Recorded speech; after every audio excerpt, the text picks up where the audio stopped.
Welcome to the deep dive. Today, we're looking at something pretty intriguing, a list of what one source calls dark psychological tricks for, winning arguments or debates. Yeah, 12 specific ones. And I know our listeners like to, get the essence of things quickly. So the idea is to really unpack these. Exactly. Yeah. See what they are, maybe the psychology behind them, why they supposedly work, and, well, how they might even play out in real life. Think tense family dinners. Definitely. The source even calls them mind bending. So it promises some maybe less obvious tactics than you'd normally think of. Let's dive in. Okay, let's kick off with number one. The forehead fury stare. This isn't looking them in the eye, but right between the eyebrows. Yeah, that's the description. The idea, apparently, is that shifting your gaze just slightly like that. Yeah. It can unsettle someone, make them feel, I don't know, scrutinized, but in an odd way. Scrutinized, but indirectly. It sounds odd. It is odd. The source even explicitly warns, don't stare at their nose by accident, because then it just gets weird. Right, avoid the nose stare. But the claim is it makes it harder for them to lie. How would that work? Well, it's probably not, direct lie detection. More like when someone feels watched, even in this slightly off-kilter way, they might get more self-conscious. Ah, okay. So that self-consciousness could make it harder to keep the lie straight. Potentially. Yeah. Yes. It disrupts the normal back and forth of eye contact, that kind of nonverbal dance we do. It creates uncertainty. Are they judging me? Are they trying to dominate? It throws them off balance. Okay, I can sort of see that. Now, trick number two. This one sounds even stranger. The random horror glance. Oh, this one. Right. So you're mid-conversation, and you suddenly look past them over their shoulder with this wide-eyed, terrified look, then just snap back and carry on like nothing happened. What? Why? Pure disruption. The aim is just complete confusion. They're thinking, what did they just see? It completely derails their train of thought, supposedly makes them forget their argument. It's playing on that basic what's behind me instinct. Exactly. It's misdirection. The source even has this funny disclaimer, they're not responsible if you get accused of seeing ghosts. Huh. I can imagine. Would that actually work in, say, a serious meeting?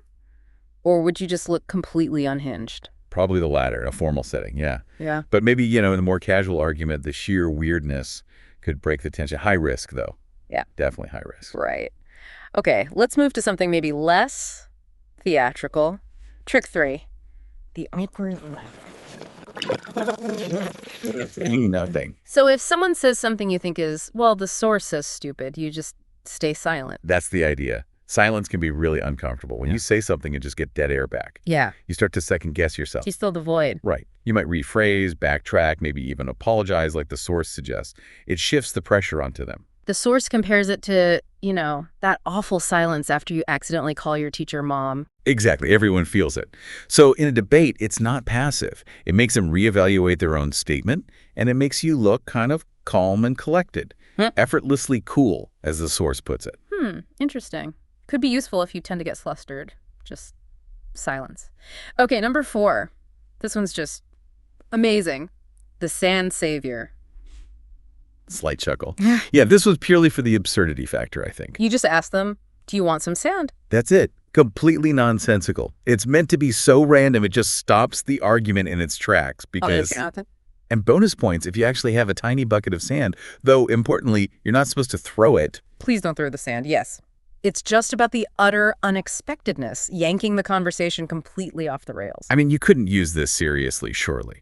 But the image... It's pure pattern interruption. Sometimes something completely random and non-threatening can actually diffuse tension just by being baffling. Humor, even weird humor, can work. Okay. All right. Number 5, the self-deprecation defense. This is where you just agree with insults. Yep. Someone says you're being really stubborn. You say, yeah, you're probably right. I can be. Why do that? It disarms them. Takes the wind out of their sails. If they're trying to provoke you or put you down and you just agree, there's nowhere for them to go. The conflict just fizzles. And the source says you get bonus points for self-awareness. Right. It can actually make you look more secure, ironically. You're not rising to the bait. It short-circuits their attack. Okay, trick 6 is sort of the opposite. The unexpected compliment.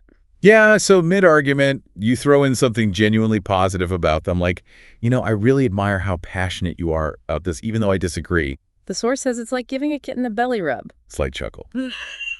Which is a great image. It's disarming. That sudden shift from conflict to something positive can make them pause, Maybe soften their stance a bit. It taps into reciprocity, maybe. You offer something nice, they feel a slight urge to be nicer back. Could it be? Or just the surprise factor. It breaks the expected adversarial pattern, opens a tiny window for maybe a more reasonable exchange. Interesting. Okay, number 7. The know-it-all shutdown. This is for when someone's just arguing for the sake of it. Right, and the line suggested is something like, yeah, whatever, I know you're smart enough to understand this point. Ooh, subtle. What's the psychology there? It's implying their continued arguing isn't about genuine misunderstanding, but maybe just stubbornness. You're kind of saying, you're smart, so you get it. You're just choosing not to agree. It plants a seed of doubt about their own motives for arguing, like a little psychological judo move. Exactly. But the delivery is key, right? It needs to sound more weary than sarcastic, or it'll just escalate things. True. Okay, trick 8, the last word wizard. When someone has to have the last word. You ask them why. Just simply, why do you need the last word so badly? Turning it back on them. Precisely. It forces them to confront their own need for dominance in the conversation. It makes their behavior the issue, not just the topic you're arguing about. And potentially makes them realize they're kind of proving your point by insisting. Clever, passive, but potentially quite effective. It challenges that underlying need for control, making them aware of it. Okay, number 9. The softly approach. This is just speaking quietly when things get heated. Counterintuitive, right? The instinct is often to match volume, to shout back. But speaking calmly and quietly forces them to quiet down to hear you. Creates a contrast. Yeah. If one person's yelling and the other's calm, the yeller starts to look and maybe feel a bit unreasonable. You're controlling the emotional temperature. And again, it's unexpected. They brace for a fight and you give them calm. Might make them reconsider their own tone. Exactly. It can de-escalate things surprisingly well. Number 10 is specifically for phone calls. The phone ninja. Right. Someone's yelling at you on the phone. You just go completely silent. No uh-hs, no nothing, just dead air from your end. Whoa. The idea is it freaks them out. They're pouring all this energy out and getting zero feedback. Are they still there? Did the line drop? Are they even listening? That would be really disconcerting. Like shouting into the void. Yeah. The source suggests it makes them stop yelling and actually get to the point, saving your precious brain cells. It's assertive passivity, really. You're waiting for them to communicate better. Makes sense. Okay, nearly there. Number 11, the door in the face. Ah, classic persuasion technique. This isn't just for arguments, really. Explain it. You ask for something huge first, something you know they'll almost certainly refuse. Like, can I borrow your car for a month? No way. Okay, well, could you just give me a lift to the station tomorrow? And the second request, the real one, suddenly seems tiny in comparison. Exactly. It works on contrast. Plus, maybe a little reciprocity. They said no once, so they feel slightly more obliged to say yes to the smaller thing. You need a good poker face, though. It's all about framing and anchors. The lift to the station hasn't changed, but its perceived cost has. Precisely. A well-known negotiation tactic. And finally, number 12, aimed apparently at siblings. The reverse psychology prank. Yes. Your sibling borrows your fitting hoodie without asking. Again. The usual response is annoyance, right? Demanding it back. But this trick says, act completely unfazed. Totally normal. Don't mention it.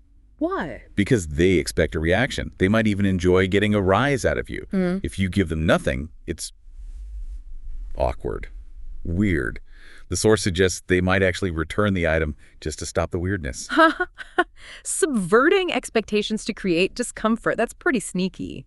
Playing on those ingrained sibling dynamics. Definitely one for the mischievous ones, as the source says. Well, that's the full dozen. Quite a range, huh? From the genuinely bizarre, like the sand, to some, well, pretty established psychological tactics like door in the face. Absolutely. It's a fascinating, if maybe ethically dubious in parts, collection of techniques for navigating conflict or debate. The source kind of leaves it open, inviting people to think about whether these work and maybe should they work, you know? Yeah, it definitely makes you think about the dynamics in conversations. So, for everyone listening, which of these stood out to you? Anything sound surprisingly useful or maybe just deeply unsettling? Does knowing about these kinds of tactics change how you'll approach your next disagreement? It certainly highlights the subtle, sometimes weird psychological currents running under our everyday interactions.